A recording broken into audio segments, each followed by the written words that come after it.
Je vous présente Bruno Collin, avec qui je vais prendre la parole, qui est directeur scientifique chez June.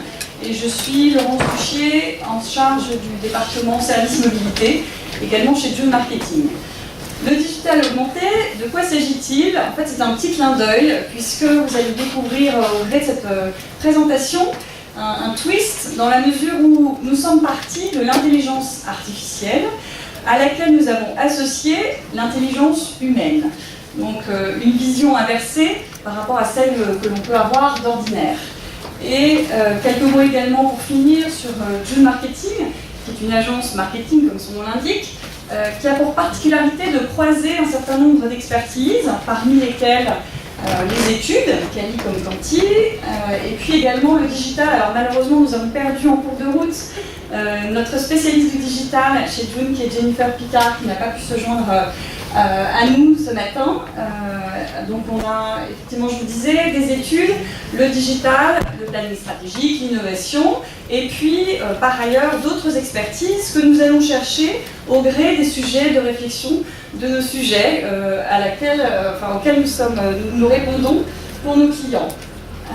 Alors, je vais repartir du point de départ, qui était en l'occurrence un de nos clients, qui est arrivé avec un enjeu business très précis, qui était celui de comment puis-je communiquer auprès de contributeurs digitaux de façon à transformer cette communication, ce message, ce contenu, en un contenu utile qui puisse servir de caisse de résonance positive pour ma marque.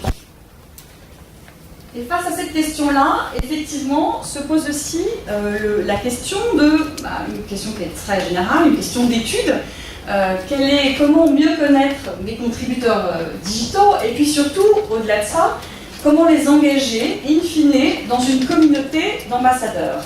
Sachant que le principe, pour notre client, était effectivement d'arriver à développer du contenu avec une dimension affinitaire, qui soit à même de toucher en profondeur les contributeurs digitaux, et ainsi de les amener à une relation pérenne, à une relation au long terme avec la marque. Avec, encore une fois, une question qui se pose, qui est très clairement à qui communiquer à travers les réseaux sociaux. Puisque, très clairement, et vous le savez, aujourd'hui, la plupart des contributeurs digitaux sont des contributeurs passifs, dans la mesure où ils vont prendre connaissance de l'information et pas nécessairement émettre du contenu. Face à cela, vous avez aussi des influenceurs qui, eux, vont émettre un contenu, mais qui, dans la masse, se retrouvent à peser grosso modo 1%. Donc au-delà de ça, quand on veut toucher ces contributeurs, on a besoin évidemment de mieux les connaître pour pousser le contenu qui soit adapté, qui leur corresponde, qui soit convaincant. Et c'est pour ça qu'on est arrivé à cette méthode. On va rentrer un petit peu plus dans le détail dans un instant, sachant qu'on s'inscrit dans un contexte de saturation ultime, dans la mesure où, à nouveau sur les réseaux sociaux, vous avez une prise de parole des marques institutionnelles, et vous avez par ailleurs une prise de parole de tous ces influenceurs qui vont également venir parasiter, brouiller, émettre du bruit, ce qui fait qu'à la fin on a une sorte de cacophonie au sein de laquelle on a du mal à émerger, et pourtant c'est cette question qui est cruciale. Alors, en effet, qui sont mes contributeurs, et au-delà de ça, comment identifier ces leviers de communication affinitaires? Comme je vous disais, afin de rendre la communication efficace, il est indispensable, voire essentiel, de relier ce contenu à des éléments, des dimensions qui vont toucher de près vos contributeurs, et c'est ainsi, de cette façon-là, que vous pourrez ensuite les mobiliser et en effet les convertir, voire aller jusqu'à les faire adhérer à cette notion de communauté et d'ambassadeur, d'ambassadorat. Je vais passer le relais à Bruno. Bonjour. Oui, quand on regarde l'univers de la communication digitale, en fait, moi j'assimile ça un peu à un océan. C'est un océan rempli de communication, rempli de bruit. Dans cet océan, en fait, on peut différencier un certain nombre de choses. Ce que vous connaissez certainement, c'est tout ce qu'on appelle le own media, c'est-à-dire le média de communication qui vous appartient parce que vous avez des pages Facebook Pro, parce que vous avez des comptes Twitter, parce que vous avez un certain nombre de choses qui fédèrent des personnes qui vont vous suivre, et donc c'est ce qu'on appelle le own media.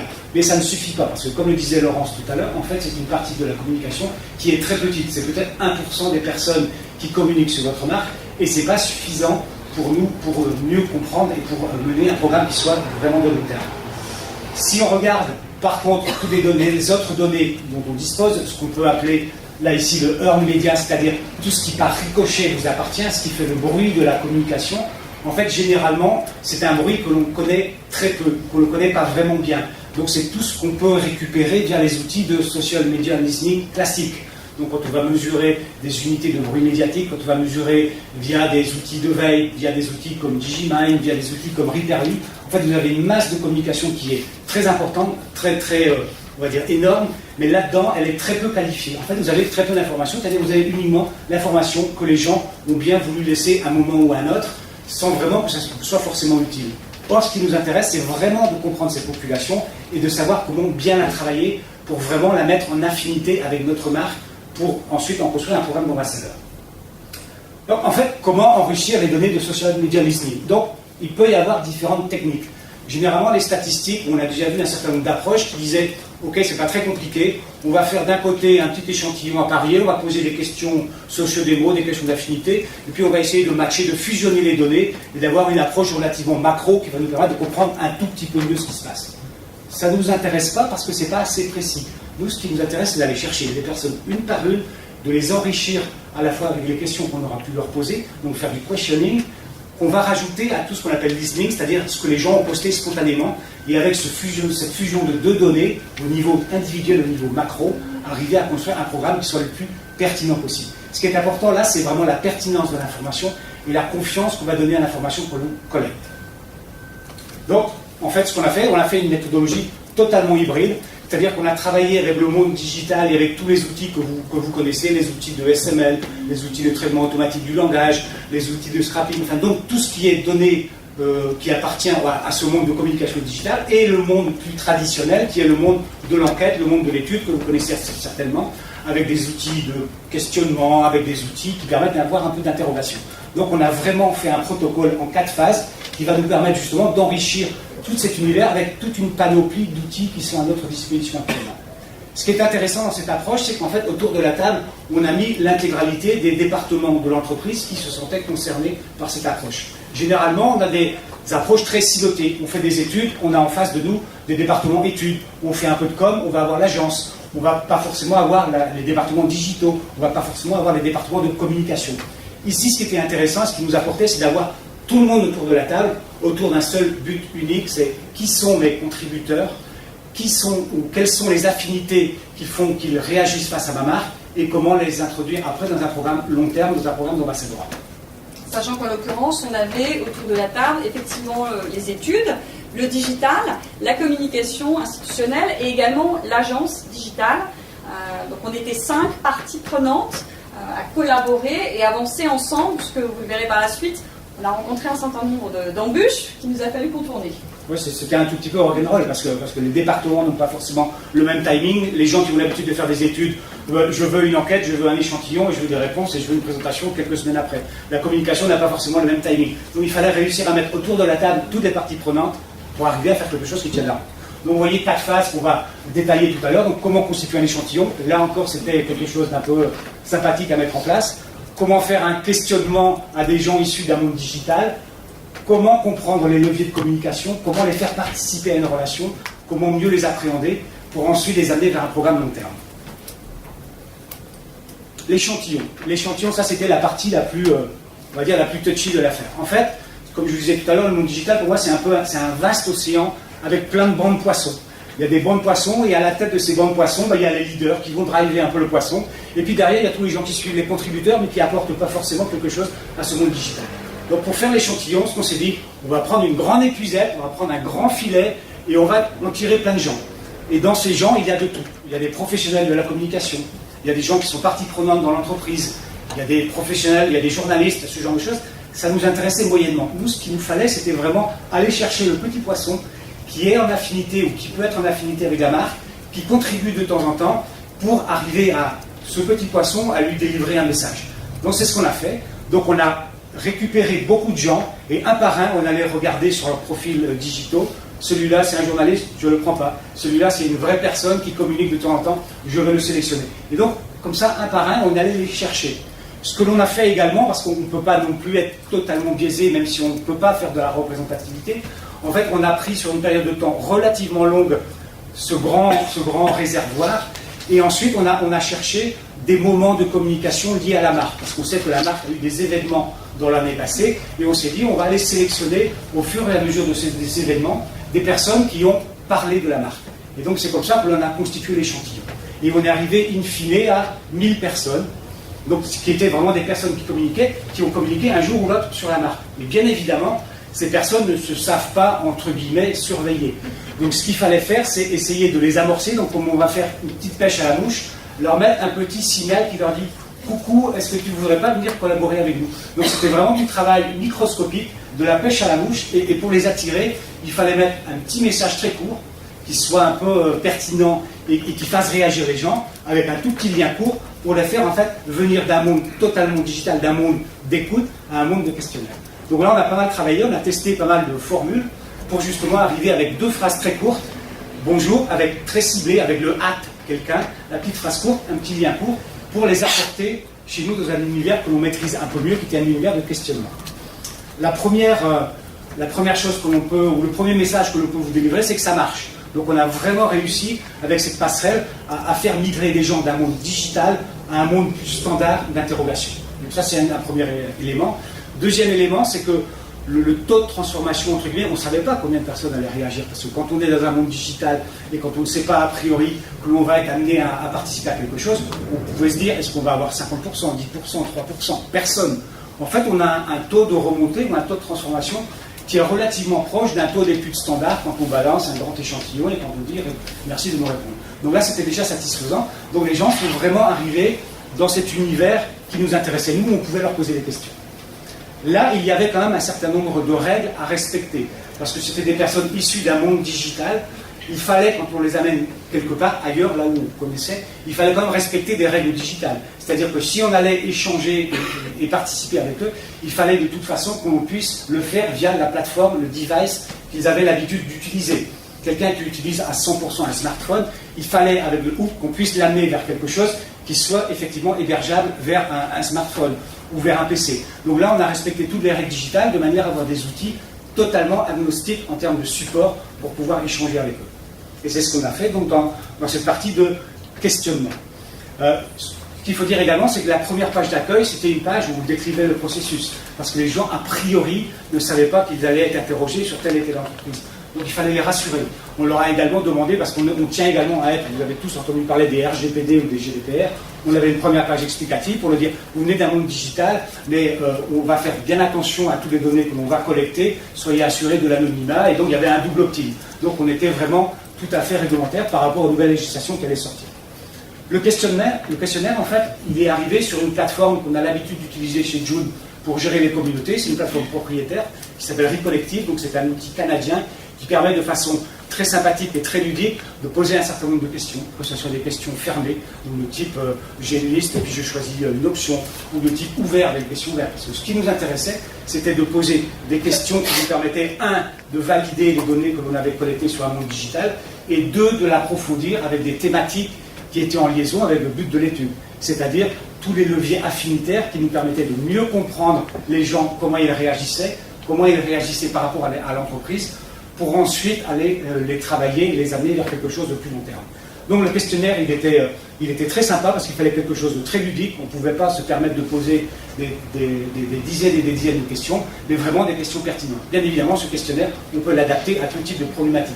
Si on a une problématique très marque et brand content, on va l'associer à ce genre de choses. Si c'est plutôt au niveau de l'entreprise au sens large, là, on va faire quelque chose de plus général. Donc voilà au niveau du questionnaire. Donc c'était quelque chose qui a relativement bien marché, et on finissait évidemment par la dernière question qui était « Seriez-vous d'accord de participer plus tard à un programme d'ambassadeurat en liaison avec la marque ?» Et là, ce que l'on a pu noter, et ça c'était remarquable, c'est que l'intégralité des personnes qui sont allées jusqu'au bout du questionnaire, c'est-à-dire qui se sentaient investies dans la manière et dans la nature de la donnée qu'ils donnaient, toutes ont dit « Oui, nous sommes d'accord de participer à un programme d'ambassadeurat dans le futur ». Donc c'est aussi un premier enseignement qui pour nous est très riche, ce qui veut dire qu'on peut effectivement mener une passerelle entre le digital et on va dire le classique pour arriver à quelque chose de très enrichi. Et c'est pour ça que c'était intéressant, et c'est pour ça qu'on l'a appelé le digital augmenté, parce qu'en fait, on a vraiment augmenté ce monde digital avec de l'information qui est parfois incertaine, parfois incomplète, avec du vrai questionnaire de la donnée dure. Ensuite, l'interprétation de ces données. On peut imaginer 3 niveaux d'interprétation à ces données. On peut d'abord dire, ok, j'ai collecté de l'information, je vais peut-être valider ce que le monde digital m'a dit. C'est-à-dire, est-ce que mon avatar dans le monde digital a renseigné les mêmes informations quand on m'a posé de visu la question. Donc une première étape de validation.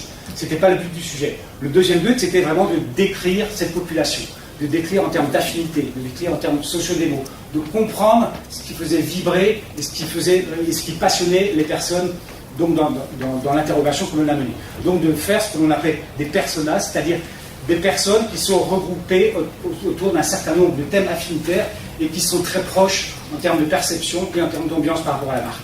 Donc on a construit ce premier persona ou cette première typologie.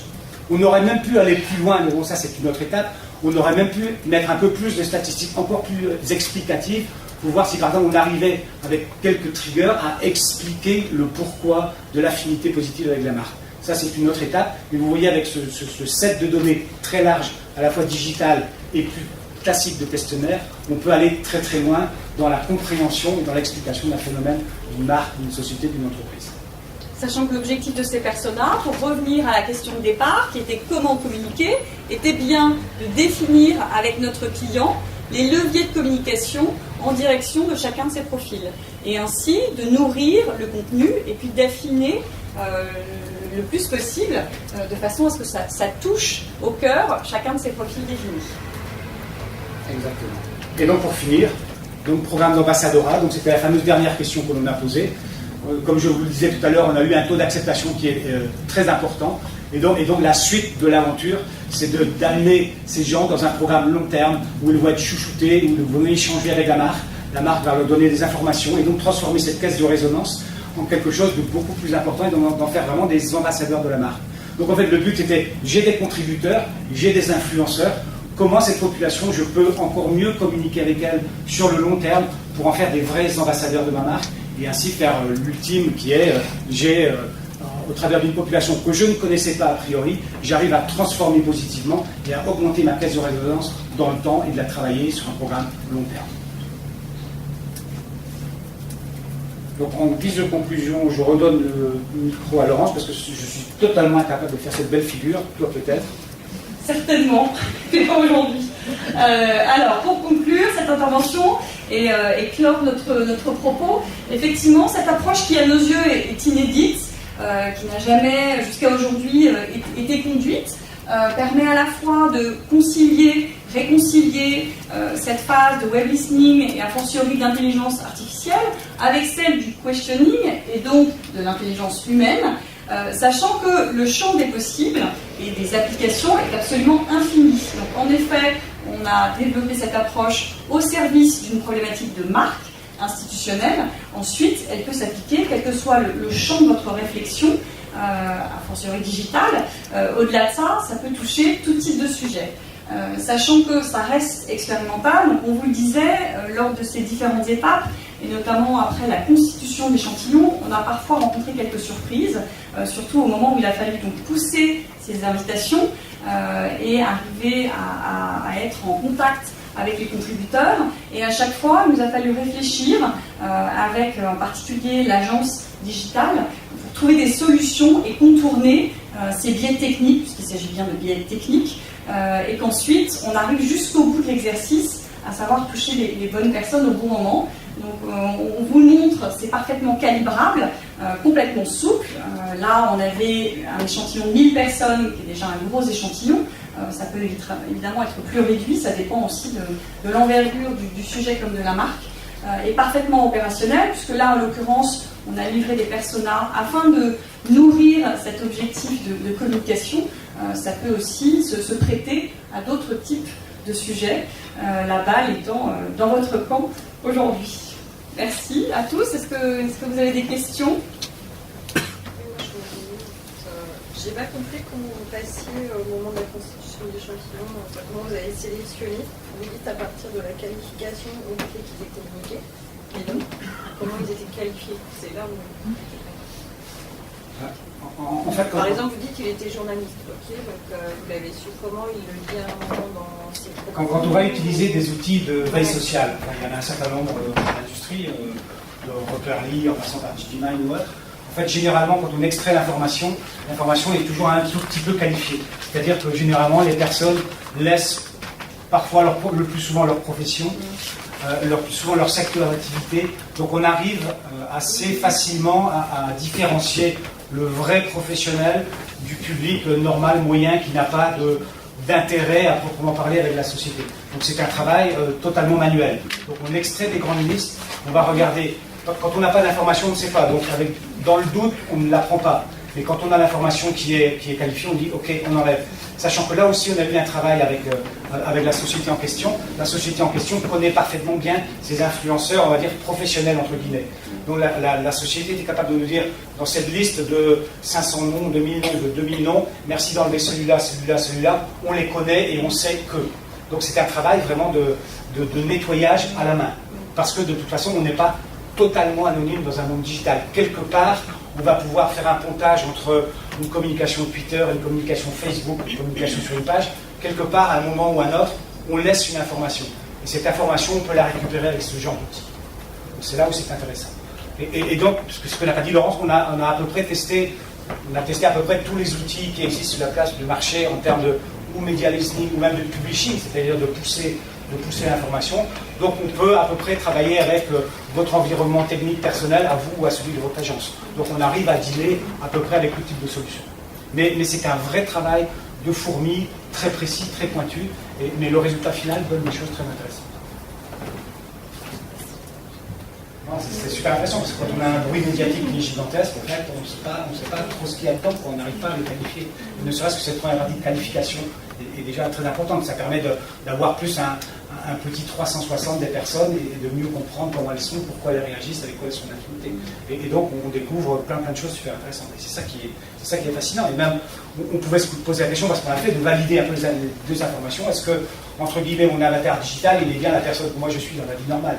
Est-ce que les informations que je lis sont bien en cohérence avec le reste? Donc le fait d'écouter et le fait de questionner, parfois il y a un peu de divergence entre les deux, mais le plus souvent c'est quand même raccord. C'est déjà un premier enseignement. Voilà. Merci.